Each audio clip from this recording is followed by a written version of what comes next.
¿Alguna vez nos hemos detenido a pensar cómo es que los escritores logran construir mundos enteros tan distintos entre sí usando solo palabras? Parece magia, ¿no?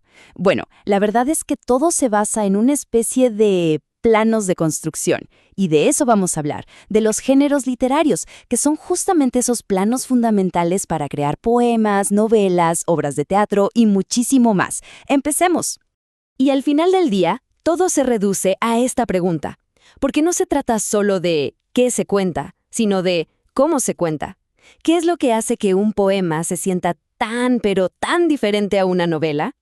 Esa es justo la pregunta que vamos a desglosar ahora.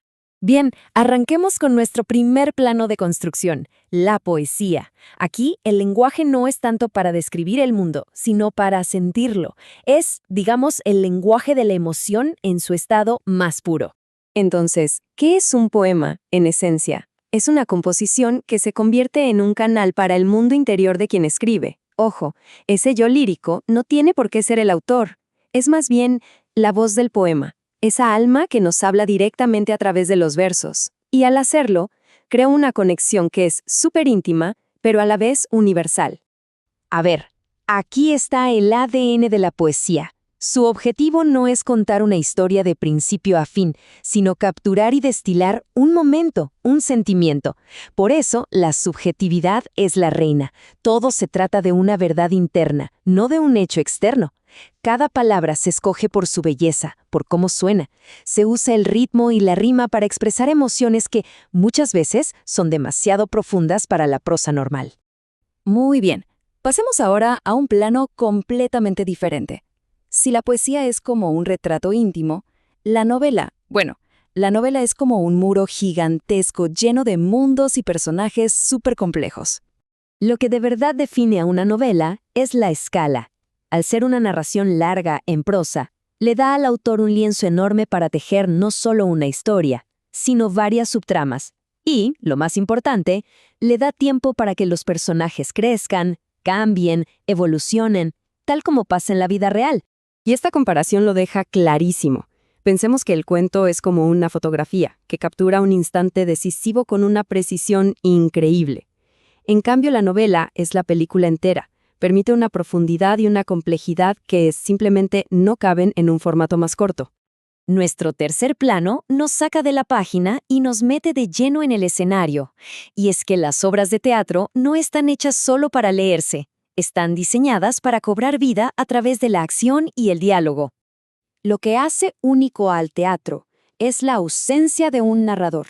Aquí no hay una voz que nos diga, él pensó o ella sintió. No, descubrimos la historia únicamente a través de lo que los personajes dicen y hacen.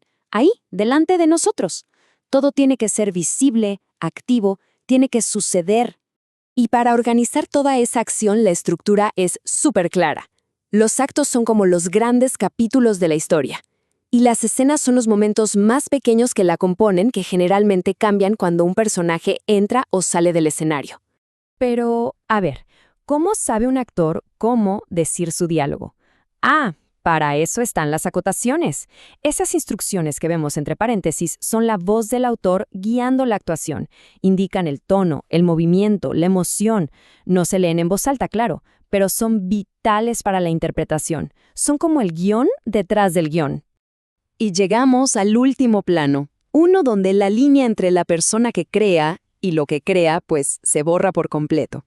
Estamos hablando de la autobiografía, donde la vida misma es la historia.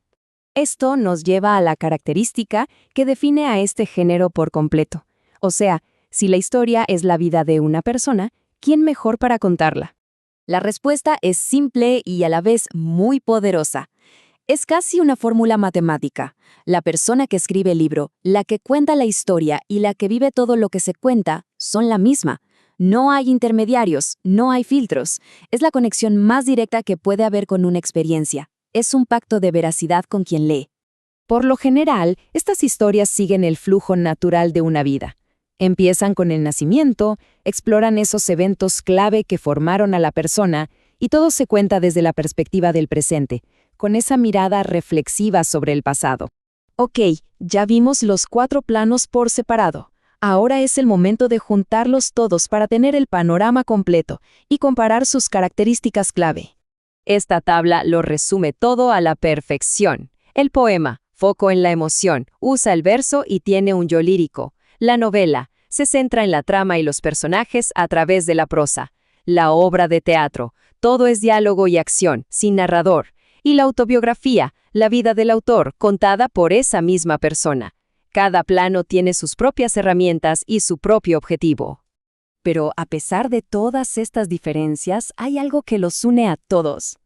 Y es que en todos estos géneros, el lenguaje es mucho más que una simple herramienta.